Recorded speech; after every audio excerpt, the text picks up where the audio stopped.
So here we have the Seat Leon on a 69 plate. I'm going to start off by hopping inside the car and running through some controls first of all. Okay, now that we're inside the car, we're going to start with the dials. On the left-hand side, we have the rev counter and the coolant temperature gauge.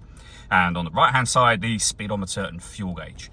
In the centre, you can see the total miles of the car. They are 25,843.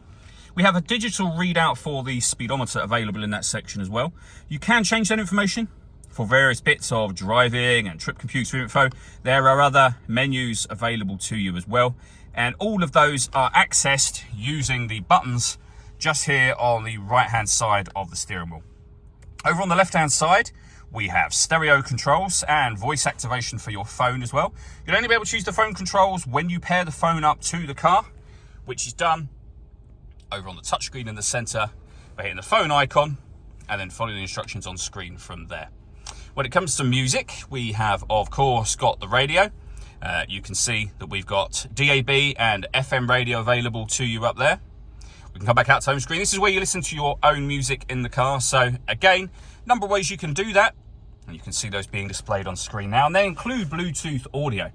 So not only can you make and receive phone calls, you'll also be able to listen to your music wirelessly. Again, once you paired up your phone. Main volume for the stereo is just here.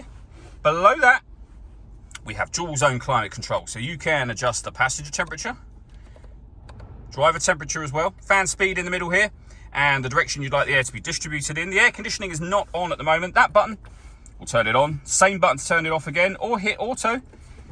The car will now maintain the temperatures you've asked for by taking full control of the fan speed for you. You can override that by making any manual adjustment, putting it back on your own settings here.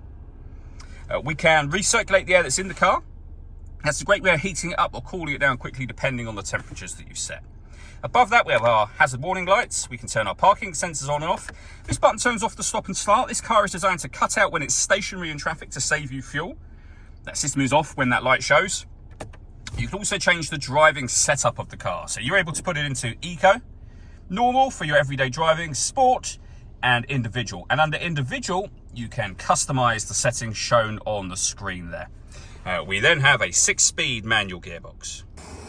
All that leads me to say is thank you for taking the time to watch this video. If you'd like to come and see the car in person and have a test drive, please feel free to call either of our MJA sites. We'd love to hear from you soon.